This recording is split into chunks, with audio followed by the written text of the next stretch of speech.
Before we dive in, drop a quick hi in the comments. It may seem small, but trust me, it really helps YouTube share this story with more sci-fi fans like us. I'd love to see who's watching. The first alert came at 0317, standard cycle, a single flicker on the peripheral array of the central watchtower in the Gigort system. Technician Yaroth leaned forward, his 3 ocular lobes narrowing as the interface blinked again, brief, erratic, then silent. He grunted, annoyed. Glitch on the delta band, he muttered in Zereki, his native tongue. With 2 clawed fingers, he adjusted the sensitivity thresholds. The screen steadied. Then, the next alert struck. 6 simultaneous pings from separate patrol routes. Yaroth sat upright. The console flared red across multiple nodes, Gamma sectors 12 through 17, patrols J9 through J14, unresponsive. Comms, telemetry, biosigns, gone. Commander Vec Theron stepped into the command deck just as the main interface pulsed with another cascade of errors. The Varkathi officer's pale lavender skin glowed faintly under the dim lighting, his elongated jaw twitching in irritation. Status. Yaroth's voice had dropped to a whisper. Sir, we lost contact with 6 patrols, all within 2 minutes. Theron crossed the floor in long strides. Sensors, traffic, environmental hazards? Clear, sir. No anomalies. No distress calls, no debris fields. It's like they were erased. The commander's nostrils flared. Barely noticeable, but Yaroth saw it.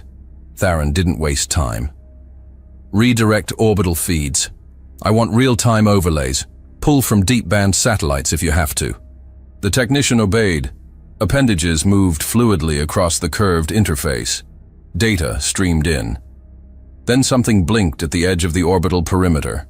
Sector Epsilon 4, one of the old satellites, an unregistered unit, had just activated. No identification, no council registry. It was broadcasting. Commander, Yaroth said, voice tighter now. We've got an unauthorized signal. Theron narrowed his eyes. Is it council grade? No, sir, it's...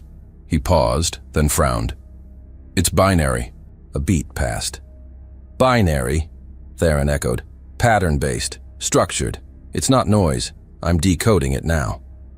The feed resolved into a simple repeating phrase. Cold. Calculated. The text crawled across the main screen. We remember the exile. Now we claim the edge. Silence fell across the deck. Theron's second-in-command, Lieutenant Voss Malik, a Lurnari with silver carapace plating and twin cranial ridges, stepped beside him, voice low. That's a human format. Theron didn't blink. They were exiled. Their tech was dismantled. Their colonies absorbed or neutralized. How would they have a presence here? No way of knowing, sir, but the signal is deliberate. The satellite continued broadcasting, unbroken, unfazed by the aggressive ping floods Yaroth sent its way. Every attempt to breach or trace the signal returned empty. Malik's voice dropped further. The transmission's bouncing through our own infrastructure. It's using our relays. Repackaging the feed, shifting its node origin every 20 seconds. They've embedded into the mesh? Theron asked, eyes narrowing. Yaroth nodded slowly. It's mimicking our own maintenance protocols. I can't isolate it. Outside, the orbital sweep continued. The Council's scout vessel, CGR Halvex, under the command of Captain Brador Kell, moved into Epsilon 4's line. The feed from his ship piped into the tower. Visuals stable, no contact with hostiles, approaching the satellite now. The bridge of the Halvex was calm, professional. Kell, a veteran of the Threxian campaigns, had a reputation for precision. His crew, mostly Drevians, tall, sinewy beings with scale-like skin and luminous amber eyes, moved efficiently. Visual confirms origin of signal, Kell reported through the open channel. No weapons, no active defenses. It's a dead husk with a transmission relay. Proceeding to retrieve. Wait! Static cut in. Halvex, repeat. Theron snapped. Nothing. Yaroth's fingers slammed against the interface. We've lost the Halvex. Status of the crew? All life signs flatlined. Every system silent. More alerts exploded across the command deck. The Ternaxi, Poltron, and Uskar Dawn, all Scout-class patrol ships running near the outer rim, vanished from the grid within 20 seconds of one another. No debris. No impact. No transmissions. Activate regional lockdown, Theron ordered. But it was already too late. The lights above dimmed, flickered. Emergency protocols kicked in. Too slow. All screens went white. A sharp digital screech pierced the dark, followed by a full system hum like a dying reactor coil. Yaroth gasped. "Sir, every control relay is looping. Someone's taken over the grid." Theron slammed his fist against the console. Full purge. Kill all command links. Reboot core manually. But none of it responded. Instead, on every screen, across every station, the same phrase reappeared. Not in human binary this time, but in standard galactic common. "We remember the exile. Now we claim the edge." At that exact moment, 14 watchtowers across the sector blinked out, one by one, half a second apart. No explosions, no warning, just a ripple of coordinated silence. Reports flooded in, staggered and incoherent. Environmental systems spiking. Relay towers cascading into shutdowns. Defense turrets turning inward and self-firing. Reactor cores overloading and seizing one after the other. Yaroth's face had gone pale. "They're collapsing our towers through software. No explosives, no external fire. Just code." "Who has this kind of access?" Malik whispered. Theron didn't answer. His mind raced. Encrypted channels opened without authentication. Firewalls ignored security tiers. Identity hashes overwritten. A protocol buried beneath their own infrastructure. One they didn't recognize. Yaroth trembled, antennae twitching. "Commander, this wasn't brute force. It was seeded. It was planned." Theron finally spoke, voice low and grim. "Get me cross-sector response. Pull from the Zevral Enclave or Outer Orcus garrisons. I don't care who. Bring me ships with deep jump capacity." Yaroth tried, but no messages went out. The command relay had already rerouted through unknown loops, bouncing across outdated Council satellites and repurposed colonial tech nodes. Every attempt to override was met with the same message. Access denied. Protocol Dire X-2218 active. Theron stepped back from the main display, eyes locked on the silent feed of the orbital wreckage surrounding the Halvex. He could still see the faint shimmer of its emergency beacon, spinning uselessly against the black. "Whoever did this," Malik said, voice hollow, "they've been watching us longer than we realized." Theron turned slowly. "You think it's human?" No one answered. In the silence, every officer on the deck felt it, like a name they didn't dare speak. A chill crawling down their spines. The binary message repeated one final time. "We remember the exile. Now we claim the edge." The chamber roared with overlapping voices, a storm of interspecies debate echoing off the crystalline dome of the High Council spire. Dozens of envoys, ministers, and sector representatives stood in concentric rings, their forms illuminated by the deep blue ambient glow of the Galactic Tribunal Hall.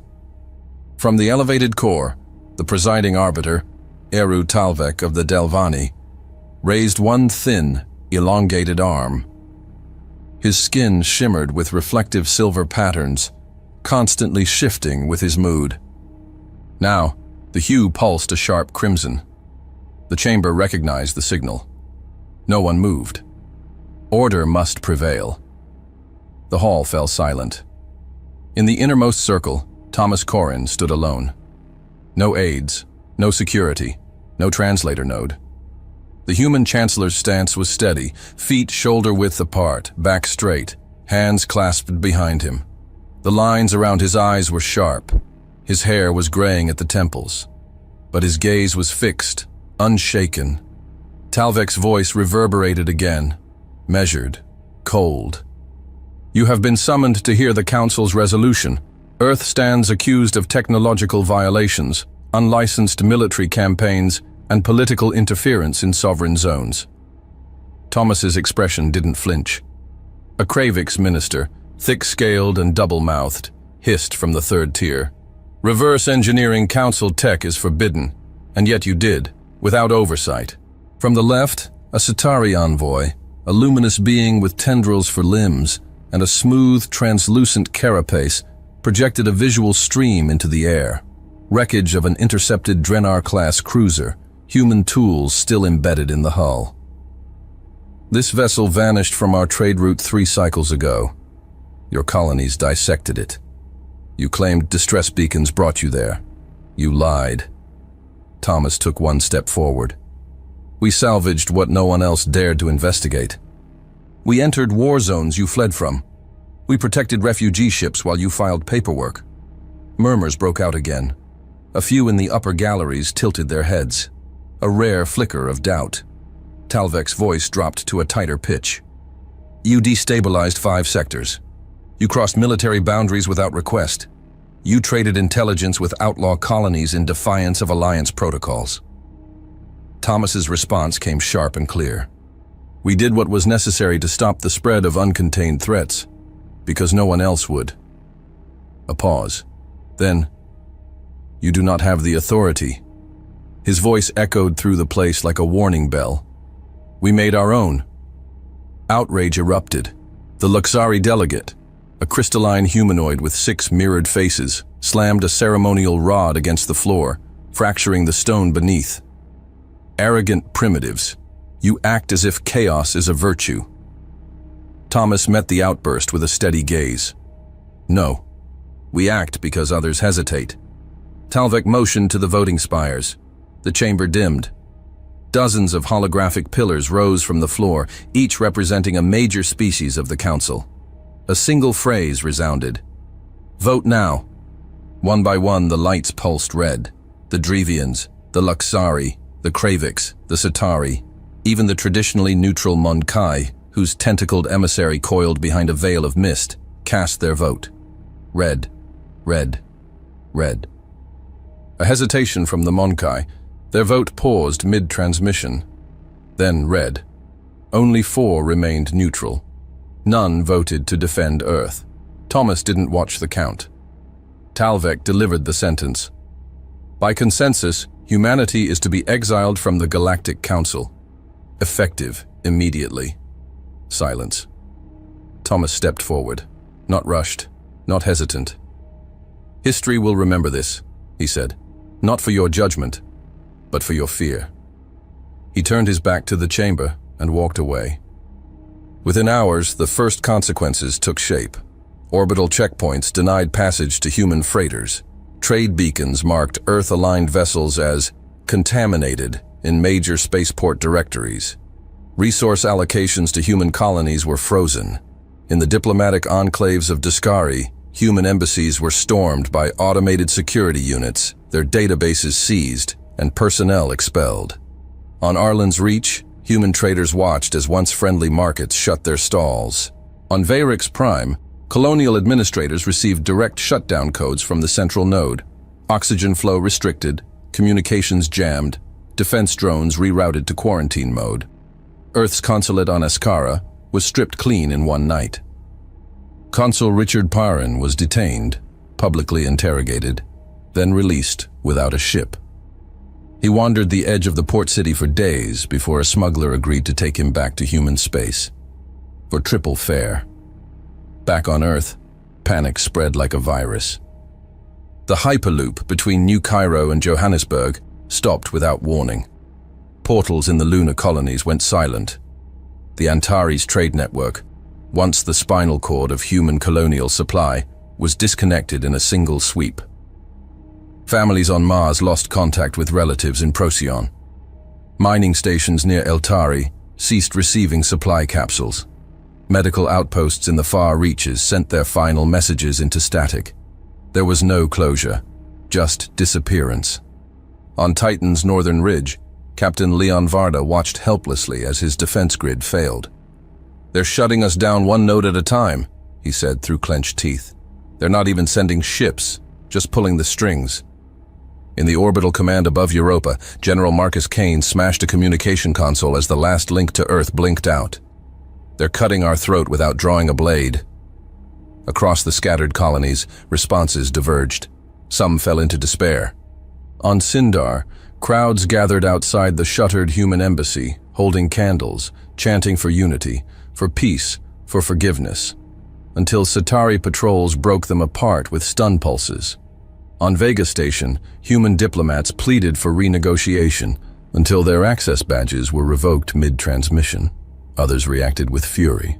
In the industrial arcologies of Solari 3, dock workers armed themselves with plasma tools and welding torches, preparing to defend their hangars from anyone wearing a council badge. And then, there were those who simply vanished. In the deeper fringes, on the edges of mapped space, groups of ex-military officers, rogue engineers, and unregistered colonies initiated lockdown protocols. Comms went dark, transponders were disabled, supply routes scrambled. They didn't protest, they prepared. In the heart of the human assembly chamber, the emergency session was held in darkness, power conservation protocol. Only a narrow shaft of light fell on the central podium, where Thomas Corrin stood once again. No longer a chancellor, just a man with a mission. He looked at the ragged group before him. Fleet Commander Andrew Hale, once head of Earth's Outer Defense Ring. Former strategist Colburn Mace, banned from Council simulation networks for unorthodox battle modeling. Clint Vorn, head engineer of the broken colony arcology in Acus Vale. Each of them had lost something: territory, family, voice. Corrin's tone was calm. "They think they've severed us, but they've only removed the leash." He held up a data crystal. "Their tech? It's already in our hands. Their blind spots? We mapped them years ago. Their code? We've learned its pulse." He turned to the screen behind him. It lit with static, then a map. Not of council space, but of what lay beyond. "Let them close the doors. We don't need them anymore." The screen shifted. Highlighted sectors blinked red. Deep space, unmapped territory, hazard zones, worlds deemed unfit by the council. Perfect. Corrin's final words were simple. "We survive, not because they allow it, but because we choose it." And with that, the chamber fell silent. The isolation wasn't the end. It was ignition, the first breath of something new. Deep within the collapsed sector of Rhadamanthys, an abandoned lunar excavation site orbiting the burnt-out star of Drellis, dozens of human workers in patched exosuits labored under low gravity, repairing hydrocarbon extractors by hand. A sudden tremor rocked the subsurface tunnel, rattling steel decking and hurling dust into the air. Sparks flickered from exposed conduit joints as the power grid strained to keep the mine online. The atmosphere regulators had failed again. "Seal the valve!" someone shouted. The voice came from Commander Tyron Sol, former combat engineer turned operations chief for the Rhadamanthys outpost. His voice echoed down the corridor as two technicians struggled with a corroded coupler, their oxygen readings flashing red. "If we don't seal it in 10 seconds, we lose the whole shaft." He didn't wait for acknowledgement. Tyron dropped to one knee, tore a broken module from its bracket, and shoved in a rerouted cable, bypassing the surge dampener entirely.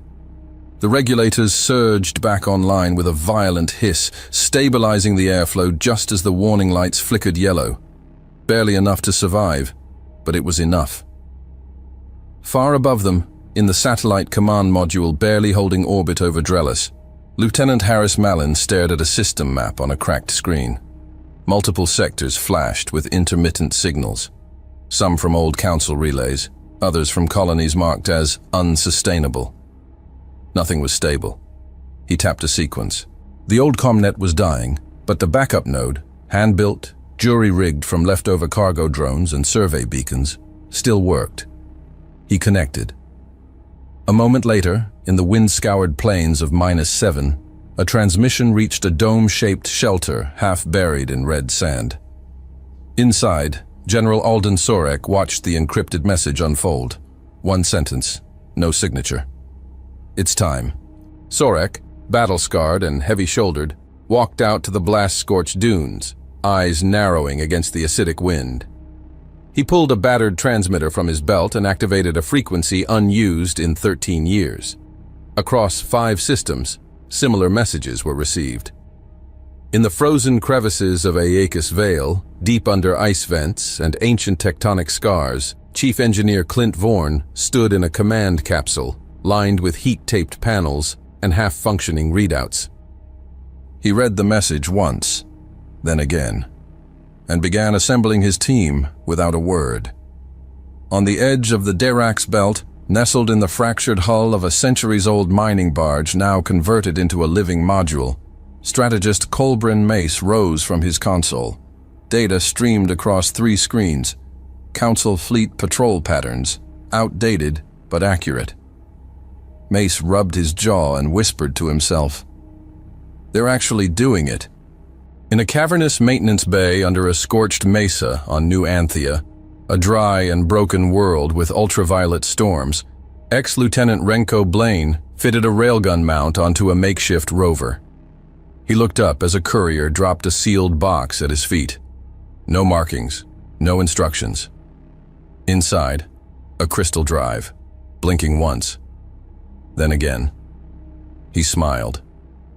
The leaders came without ceremony. No broadcasts, no official endorsements. One by one, they emerged from the void. Thomas Corrin waited in the ruins of the old Coalition station on Ardent Reach, a decaying orbital scaffold strung together with scavenged plating. No defense grid, no functioning AI. Just a massive empty hall converted into a war room with folding tables, outdated holoprojectors, and a power core salvaged from an agricultural barge. They sat at mismatched chairs around Corrin, Sorek, Vorn, Mace, Blaine, and Hale, each bearing the marks of the frontier. Gaunt cheeks, mismatched armor, tools clipped to belts instead of weapons. "I didn't summon you," Corrin said, voice even. "I just opened the door." Sorek leaned forward. "We've been waiting." Colbrin Mace studied the crude tactical projection above them. "These sectors are dead zones." "Not to us," Corrin replied. "Not anymore." The lights dimmed as a different interface came online. Old, unstable. Vorn ran a diagnostic from a wrist console, bypassing security checks from a long-defunct Council AI architecture. A cold female voice crackled from the speakers, corrupted but functional. "Directive acknowledgement. Phoenix Protocol engaged. Strategic access granted." Sorek raised an eyebrow. "You brought back an AI." Corrin nodded. "Not just one, all of them. Every model banned by the Council. Stripped, rewritten, decentralized." "We're not playing safe, we're playing for time." "They'll hunt you for that alone," Mace said. "They already exiled us," Corrin replied. "What more can they do?" Reconstruction began in parts. No flagship, no homeworld. Only nodes of resistance, caches of knowledge, men with vision, networks rebuilt from scratch. In an asteroid lab once used by smugglers, Clint Vorn and his crew disassembled a wrecked Centauri frigate. Its core was intact, hybrid plasma conversion drive, Council locked. They cracked it in 6 days, adapting it for manual ignition. The engine shuddered to life on a test rig inside a carved-out rock, lighting the chamber with blue fire. In a dust storm-hardened complex on -7, Sorek's men installed reinforced bunkers using repurposed hull plates. The defenses were primitive, automated sentries controlled via pulse switch relays. But they worked. No AI support, no shielding. Just men, tools, and resolve. Corrin moved between outposts with no escort. Where he arrived, people listened. He never gave orders, only plans. Some questioned the risks. He never promised safety, only a chance. In the refitted simulator bays of the old Cerberus range, Colbrin Mace led tactical drills using patched software from defunct Council war academies. They trained in secret, sweat pooling under heat lamps, each scenario built to replicate Council doctrine, then break it. They studied Centauri tri-wave flanking, Drevian's angular bombardment, Kravik's breach spirals. Humans didn't just train to resist. They trained to outthink, to anticipate. Men sparred with neural-linked suits running hybrid protocols, half legal, half stolen. A single motto printed on the walls: know them better than they know themselves. Elsewhere, in the black between systems, the first nodes of the new intelligence web went live. Agent Derek Hahn operated from an old survey shuttle modified for deep scan masking. He routed surveillance pulses through 3 abandoned satellites, recording transmissions from Drevian patrols along the border. He didn't send messages. He embedded data inside maintenance packets and rebroadcasted them as noise. A full network was forming, not centralized, but cellular. Every unit autonomous. Every agent trusted. Nothing routed through Earth. Earth was irrelevant. On a scorched moon called Helix, once dismissed as uninhabitable, a central command uplink came online. It wasn't big. It wasn't armored. But its transmission matrix was laced with stolen Council encryption seeds, gathered over years, hidden in data fragments, cross-compiled by Vorn's team and refined by Corrin's directives. From that uplink, the message went out. We do not rebuild what we lost. We build what we were denied. It wasn't a rebellion. It was a blueprint. The myth hadn't started yet. But the movement had. And in the deep dark, along the broken edges of galactic maps, the humans began to vanish, not in defeat, but like shadows, not scattered, coordinating. The explosion was silent in the vacuum of orbit, but the rupture lit the underside of Station Hexar with a bloom of white fire. Internal power flickered once, then the lights died. Inside, gravity dropped to near zero as emergency stabilizers failed. Screams echoed through the maintenance halls, not from injury, but from confusion. A technician, Drevian by the look of his skin, scaly with deep blue ridges, floated mid-air, clutching a manual override panel. Someone just shut down our thermal buffer. That wasn't a system fault. In a lower deck, hidden behind a collapsed bulkhead, Sergeant Elias Ward adjusted the power gauge on his gauntlet. The overload charge he'd placed had done its job. No alarms, just an internal shutdown cascade. Around him, 4 others in refitted environmental suits moved quickly, using Council-issued maintenance tags. No insignias, no weapons visible. Stage 1 complete, Ward whispered through the internal comms. The others nodded. Phase 2 began immediately. Data siphon. Specialist Ron Brenner slid through a ventilation hatch and dropped into the comms room.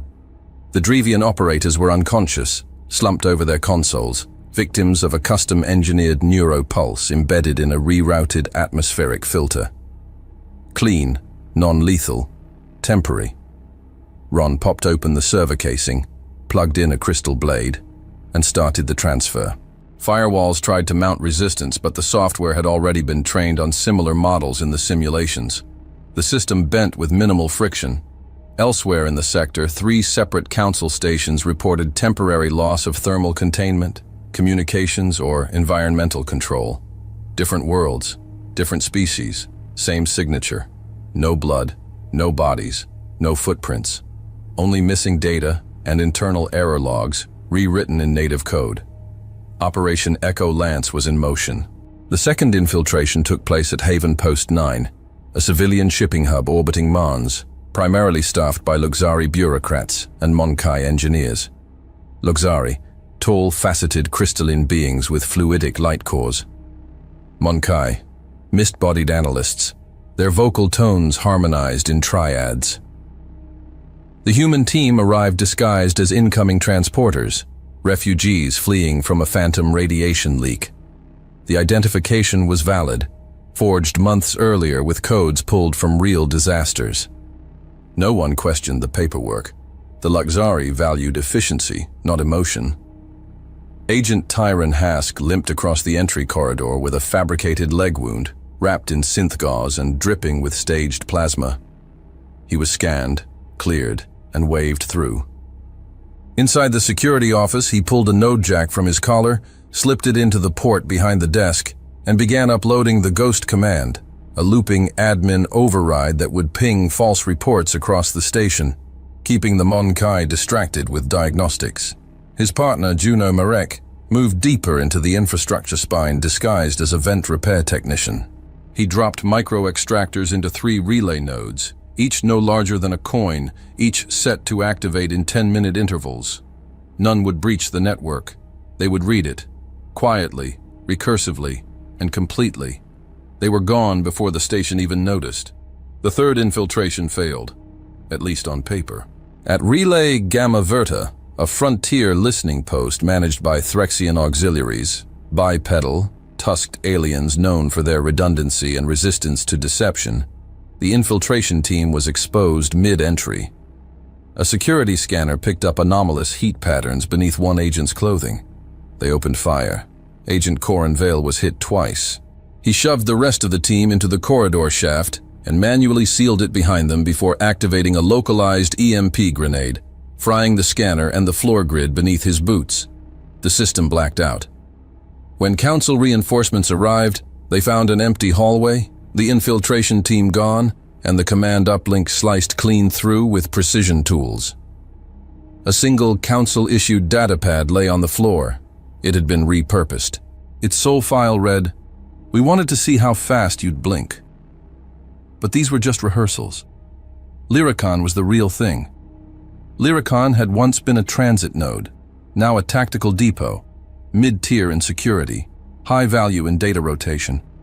It was staffed by Drevians and Kravix, the latter known for brutality and paranoia. Thick-armored, horned, and suspicious of everyone. A humanitarian ship docked on protocol. Mechanical failure. 5 humans disembarked.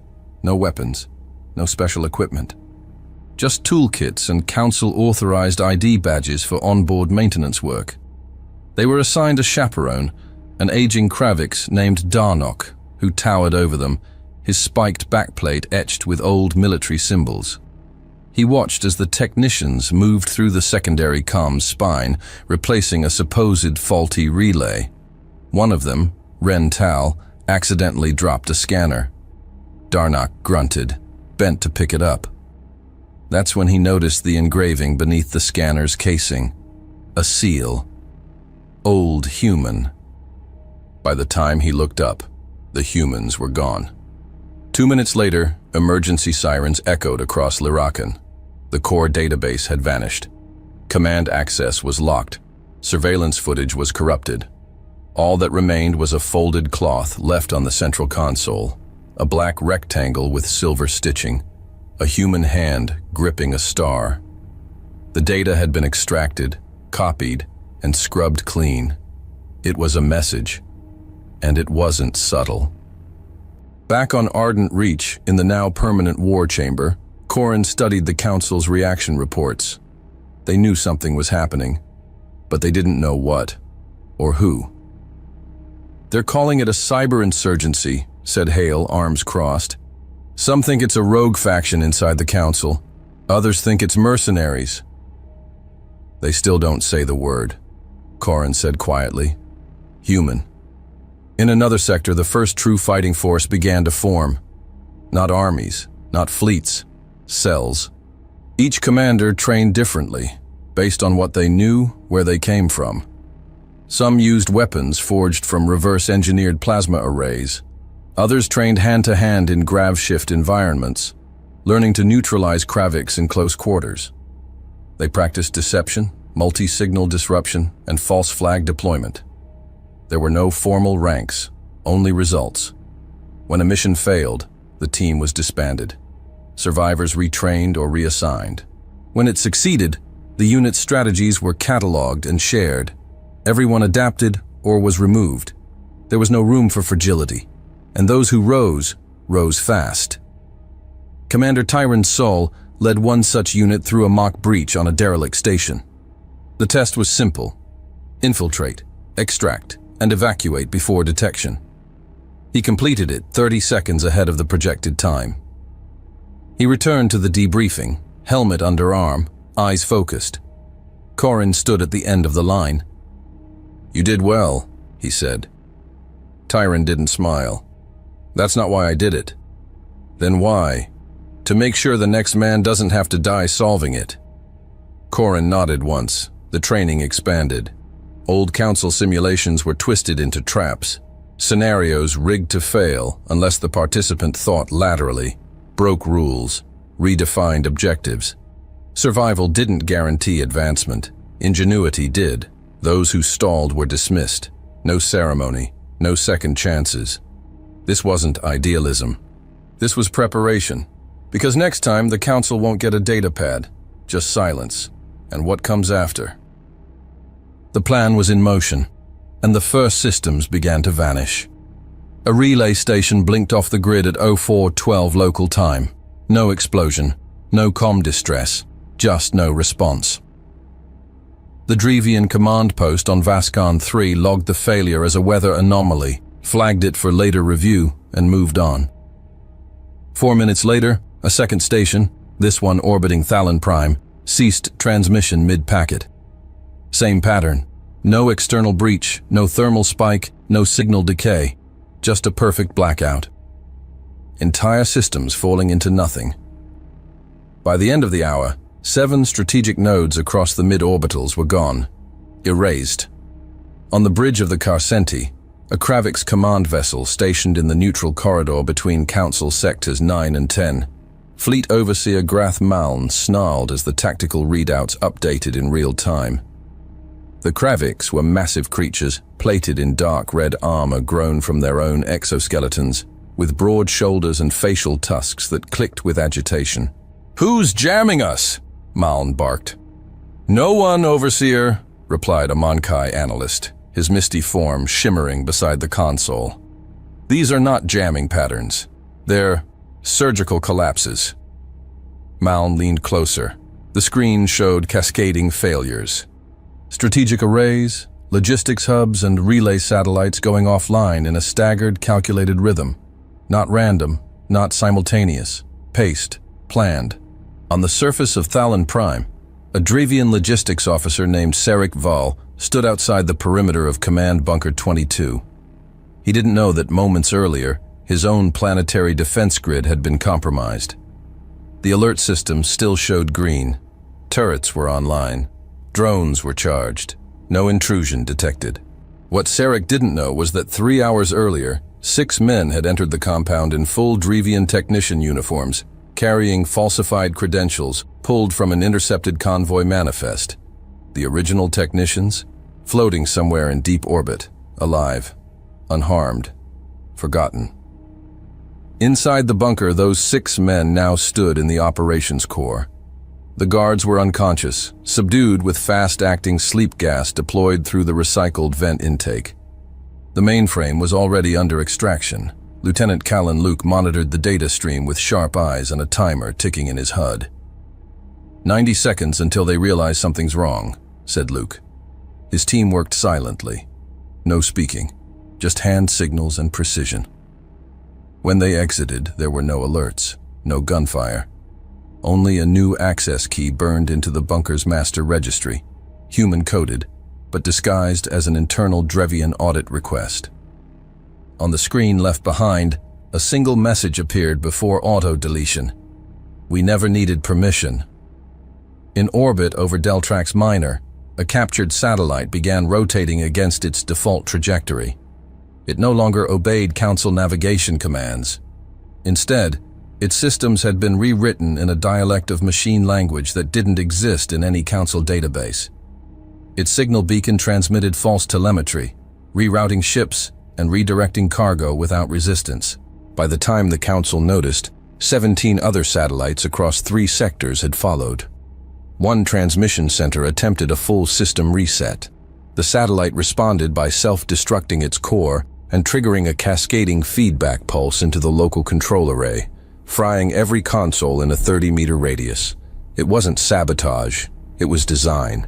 In each affected world, the pattern repeated. On Jaros 5, Kravix military outposts experienced drone malfunctions. Armored walkers turned in the wrong direction. Defense turrets flagged their own patrols as foreign targets. No casualties occurred, only confusion and delay. At one communications hub in the Eurethan Fields, an enclave of Luxari clerks found that all their data archives had been duplicated, re-indexed, and returned, with notes, recommendations for security upgrades, flaws highlighted, old encryption exposed. The Luxari were efficient and cold, but they couldn't deny the clarity of the intrusion. Someone had used their own language, their own tools to dissect them, and then walked away.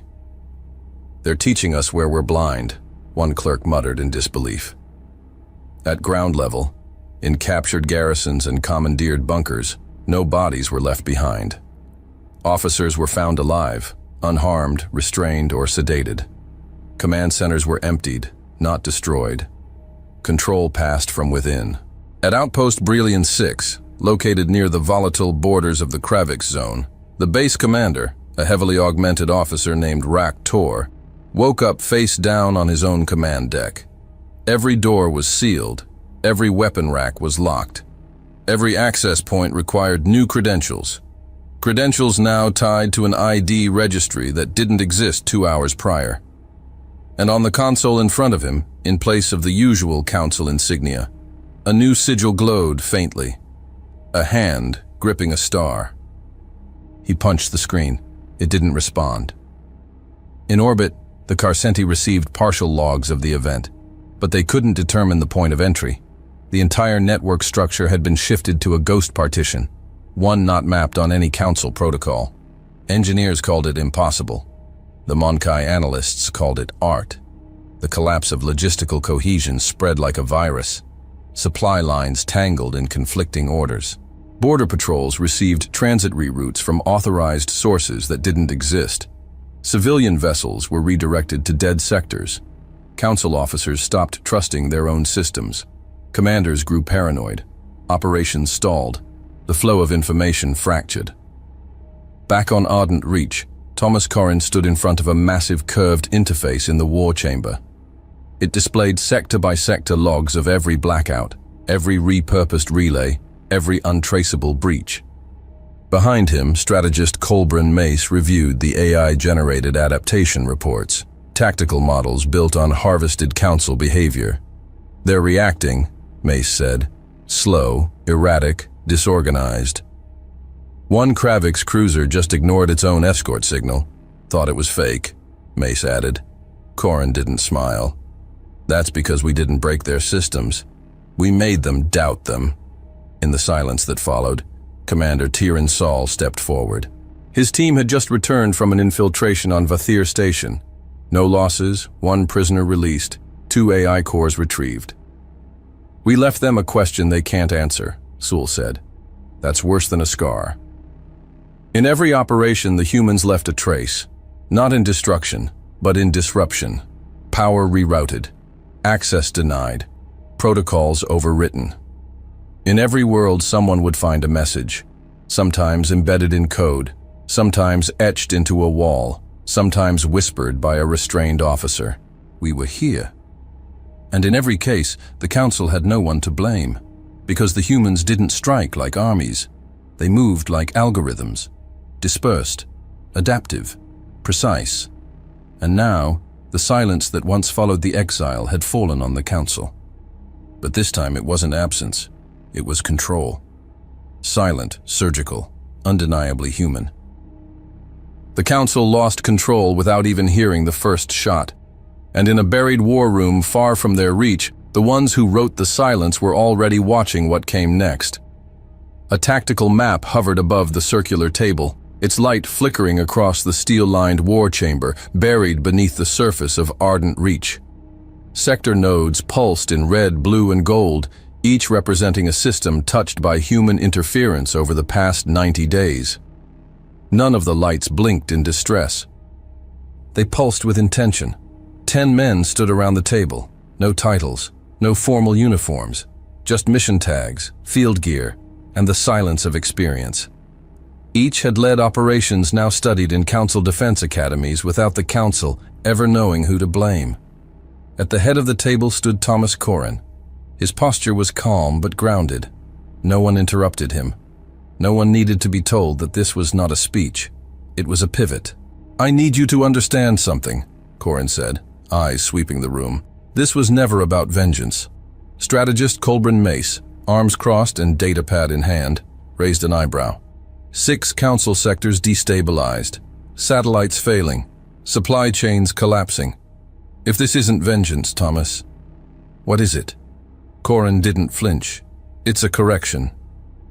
Commander Tyron Sol, scarred and stone-voiced from years in the deep field, leaned against the far pillar. They exiled us, cut our colonies apart, starved trade routes into extinction, and you're calling this restraint? I call it clarity, Corin replied. We didn't come to burn their empire, we came to erase their excuse for having one. Silence. Then General Alden Sorek stepped forward. His voice was a low growl, shaped by decades of battlefield command. Then we escalate? Corin nodded. But not how you think. He tapped the edge of the console. The map shifted. Dozens of secondary systems lit up. Outer rim worlds, unaligned stations, and planetary enclaves deemed irrelevant by the Council's political hierarchy. These are the ones they forgot, Corin said. Civilizations left to rot under bureaucracy. Planets rich in mind but poor in access. Independent governments without shields or supply. Mace glanced up. And we give them weapons? No, Corin said. We give them options. At that, the room shifted. The idea wasn't new. It had been whispered before. Supply leaks, covert uplinks, stray data packets falling into the hands of Council-oppressed worlds. But never officially. Never directly. Now it was a directive. We start today, Corin continued. Not with arms shipments, but with the one thing the Council never imagined we'd share. He brought up a new schematic.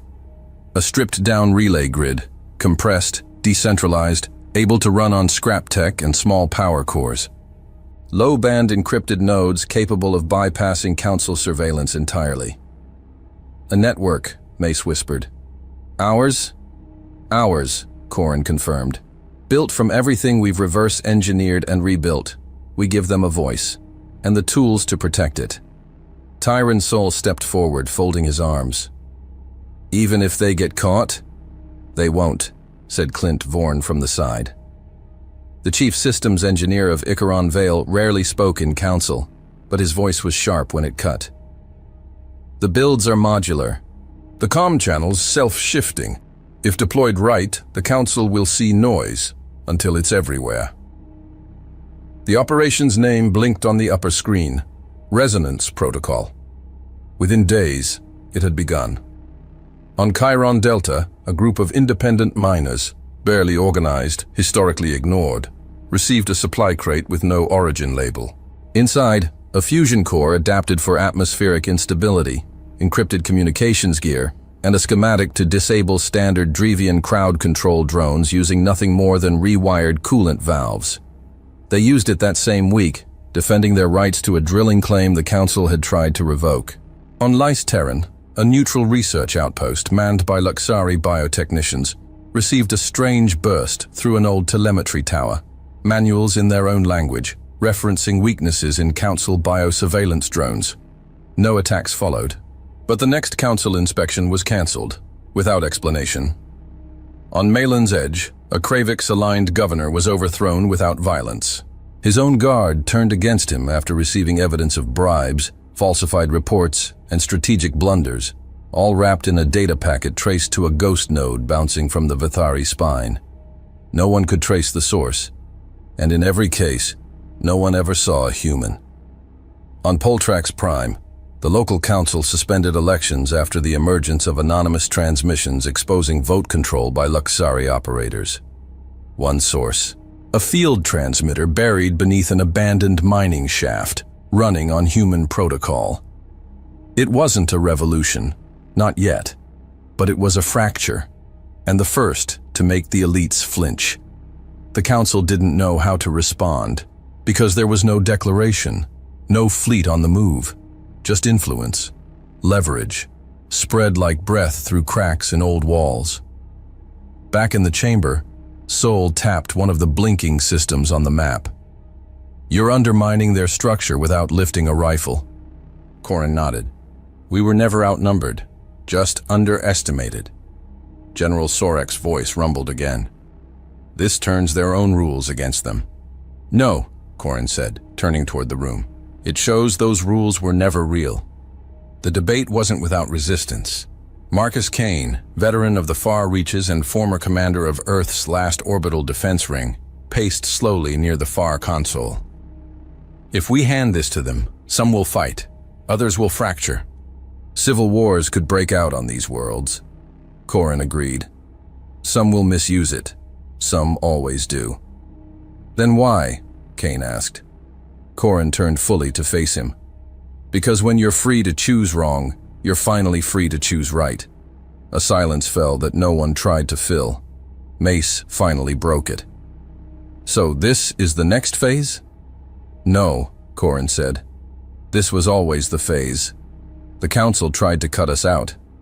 What they did was carve open a space big enough to fill. Tyron Sol crossed the chamber and placed a data shard onto the central table. Vathir's garrison is gone. Left them with their codes and one solar battery. Response? Corin asked. Sul gave a half smile. They started fixing their own shields.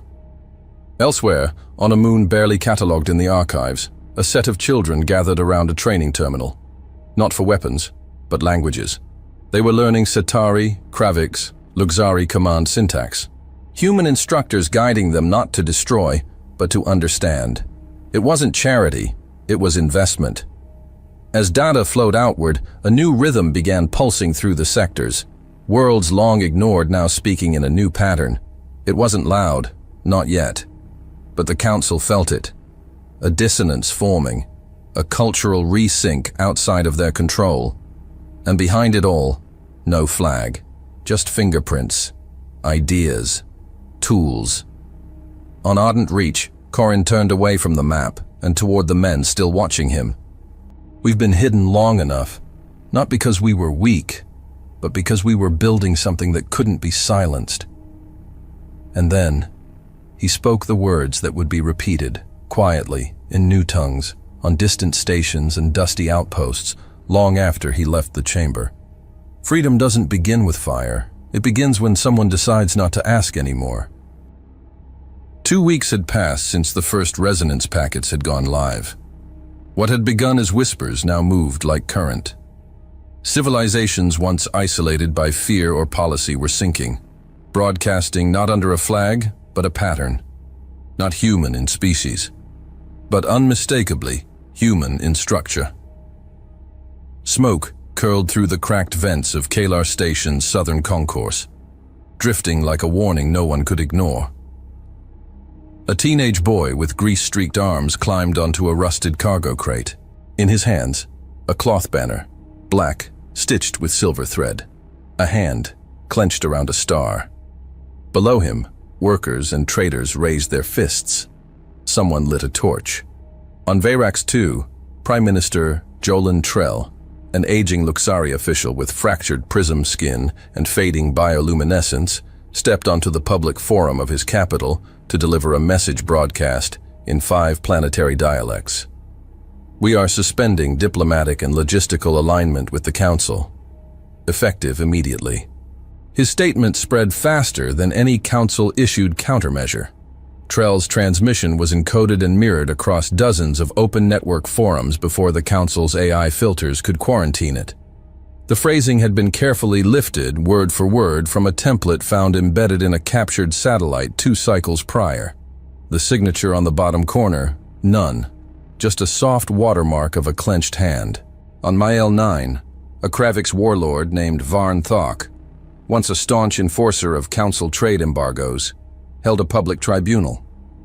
Not to punish defectors, but to expose the collusion of Council envoys who had siphoned planetary defense funds into private accounts. The entire event was streamed over repurposed Council signal lines, hacked and rerouted to reach border planets in real time. At the close of the broadcast, Varn removed his ceremonial tusk pendant, symbol of allegiance to the High Command, and shattered it on the tribunal floor. "I served your order," he growled. "Now I serve my people." In dozens of fringe worlds, similar scenes played out. not with declarations of war, but declarations of departure. And all of it had a rhythm. In a cargo bay on Tavek Station, a Satari child traced a star with his finger on the floor, not because someone taught him, but because he saw it, glowing, on a screen salvaged from a broken human pod. On the monitors inside the strategic chamber of Ardent Reach, Colburn Mace watched it unfold. Redacted comm logs, intercepted broadcasts, social loops turned viral. The pattern wasn't chaos, it was orchestration. "They're not just walking away," he said aloud. "They're sinking to something else." Thomas Corrin stood behind him, arms folded. That was the point. Across the sectors, the Council scrambled to suppress the momentum, but it was already beyond containment. Forums once considered low priority, discussion nets, mining consortium logs, agricultural barter nodes, now served as echo chambers for the new ideology.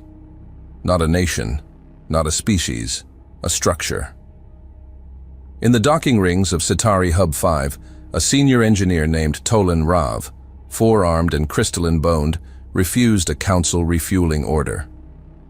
Instead, he redirected the supplies to a refugee convoy.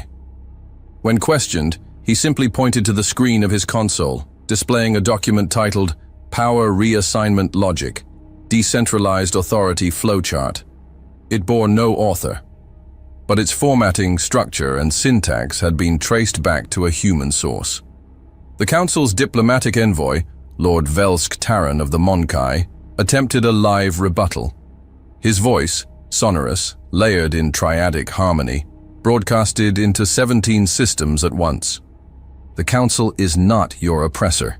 It is your protector. These rumors are seeds of insurrection, crafted by outlaws who exploit your fears. But even as he spoke, terminals across the systems began auto-playing counter footage. Luxari market raids, Kravik's conscription camps, Monkai suppression drones in outer rim colonies. The footage was real, unedited, just forgotten, until someone reminded them. On the orbital station of Nurith, Council enforcers stormed a crowd gathered beneath a burned-out comm relay. They expected violence. Instead, they found silence. Thousands standing shoulder to shoulder, holding up small squares of reflective metal. Not weapons, mirrors. Each etched with the symbol of the human hand. They didn't fight. They just refused to look away. The Council convened an emergency session in Sector Hall 9. 17 species represented. 2 abstained from entering the chamber at all. The rest argued in circles, demanding sanctions, data tracing, kinetic solutions. Grand Executor Val Siren of the Drevians slammed a clawed fist onto the round table. They're not sending fleets, they're sending belief. And it's spreading faster than we can compute. Fleet Commander Orvac of the Kraviks, broad-chested, tusks filed into ceremonial shape, stood with arms crossed. Then we strike. Wherever the infection routes, we cut it out. Only the emissary of the Vithari sat in silence. He didn't vote. He didn't speak. He just stared at the hand-shaped symbol flickering on his portable console, pulsing in quiet defiance. Even the Monkai did not object this time. The vote was unanimous. Retaliation was authorized. In the shadow of Jalari's moon, the Xanthis Valor, Threx Dominion, and Council Standard rendezvoused with 36 other cruisers to form the core of the Council's first unified Retalia force in over 70 cycles. Admiral Tarek Gal, a Luxari of high refractive status, stood aboard the command deck of the Xanthis Valor, eyes locked on a projection of human sectors, no longer labeled as lost, but simply marked redacted. He gave no speech, just one command: reclaim the narrative. But the moment the Council fleet activated its deployment sequence, a wave of logistical failures swept through their network. Fuel orders rerouted to ghost depots. Deployment codes already expired. One entire carrier's navigational chart had been overwritten with a 3D schematic of its own internal weaknesses, cross-referenced with anonymized sabotage logs from 2 years prior. Each log ended with the same digital seal. You ignored the fault. We made it strategy. On Ardent Reach, Corin stood before the same men who had followed him since exile. The room was quieter now, not tense, just waiting. "They'll move now," said Tyrant Soul. "Let them," Corin replied. "We didn't pull them into war. We showed them they were already losing one." Mace closed his datapad. Corin turned to him. His voice was calm, firm. "Then it's time they understand. Erasure only works on things that stand still." And in the depths of Vaughn's engineering bay, a new satellite node, Vigilant 7, came online, already moving at 14,000 miles per hour around a black star. Out in the edge stations, symbols of the Council flickered, burned, and were replaced. Not always with flags. Sometimes just with ideas. Shared files. Local leadership. A new question asked aloud. Who decides what's worth surviving? And in the darkness between systems, fleets moved. But so did something else. Something quieter. Something faster. The collapse had begun, and it wasn't loud, it was inevitable. The command deck of the Xanthus Valor buzzed with low murmurs and flickering status lights as final deployment orders queued for transmission. Outside the viewport, Council warships drifted into formation like a row of sharpened blades.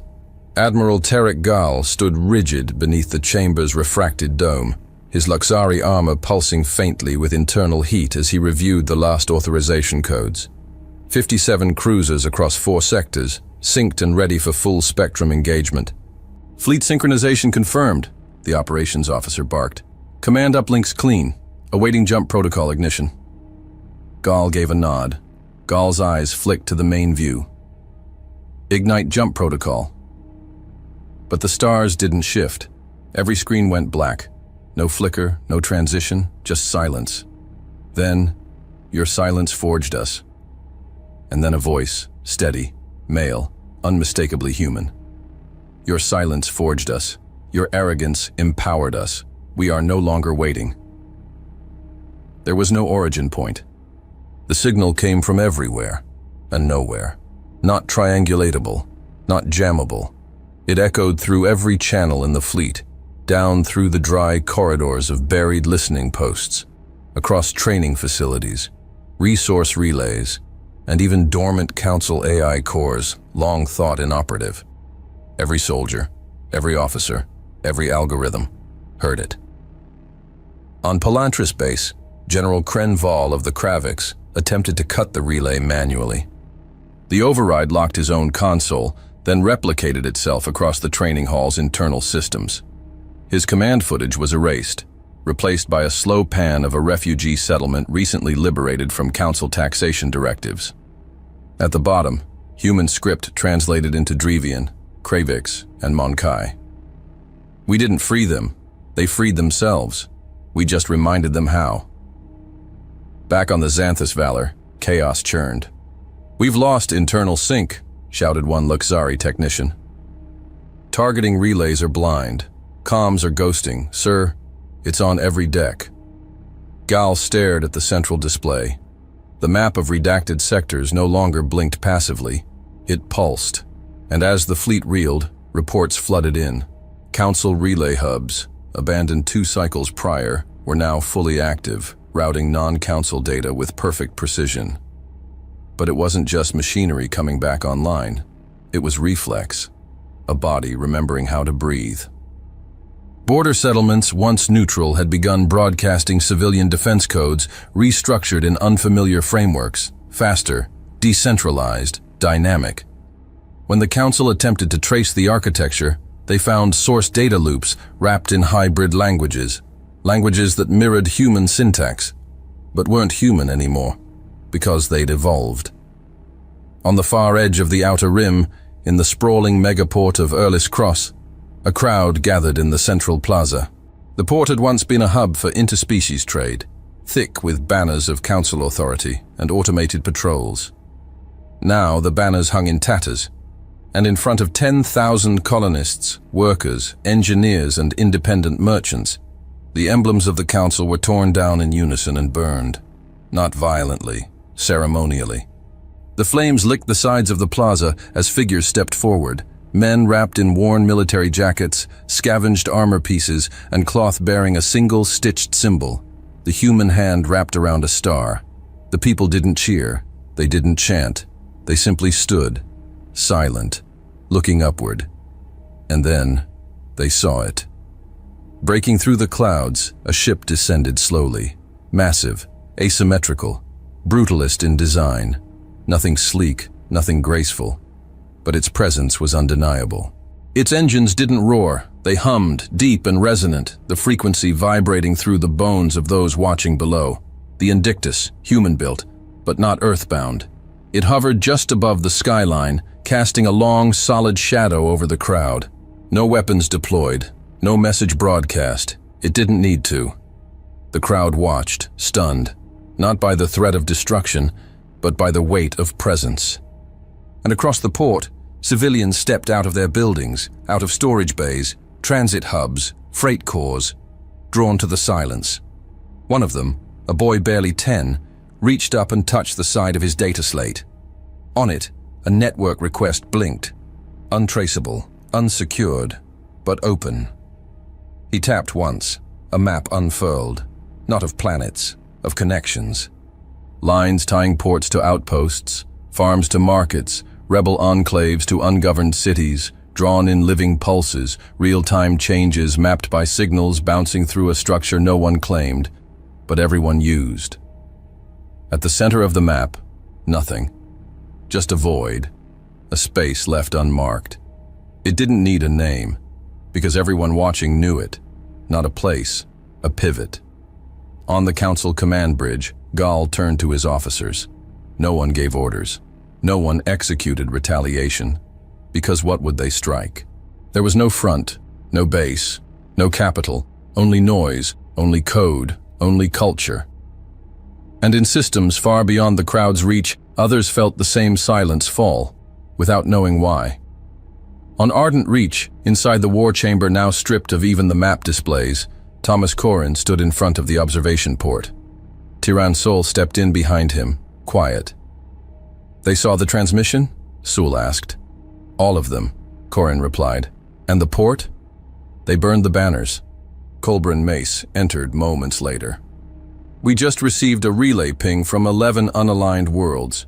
They're using our protocols, not because we gave it to them, because they found it." Corrin didn't move. "Then the Council's war has ended." Saul looked at him. "Ended?" Corrin turned. "It's no longer a war. It's a shift. They don't face us anymore." He stepped back from the port, looked at every man in the room. "They face every idea we've ever left behind." Out among the stars, Council fleets hovered, leaderless. On every planet they once governed, their command structures flickered like dying embers. In every system once tightly measured by economic protocols and legal directives, a new variable disrupted the pattern. Free will guided by stolen knowledge, refined tactics, and untraceable faith in autonomy. The Council hadn't lost to humans, they'd lost to what humans had built. Not a fleet, not a nation, a signal, a structure, a gravity of meaning that pulled everything inward, and it was still spreading. Back on Erlis Cross, the ship held its position. The fire in the plaza was almost out, but above them, reflected in every surface, in every window, and on every screen that still functioned, the Council insignia flickered one last time, then vanished, replaced by one phrase, unchanging, untranslated. "We are no longer waiting." The galaxy shifted, lines redrawn, not by force, but by motion, by belief, by reach. The Council no longer faced a planet. They faced a code, a culture, a new center of gravity. It wasn't about borders anymore. It was about who would teach the galaxy what survival truly meant. Hey there, space human. I'm really curious about your thoughts on this video. Drop a quick comment and let me know what's on your mind.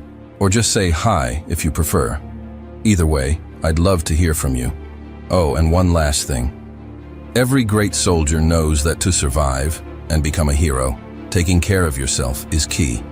So before you go, check the pinned comment. Trust me, it's important. And I've chosen another video for you to watch. Just click the card here, or here if you want the whole playlist. See you there.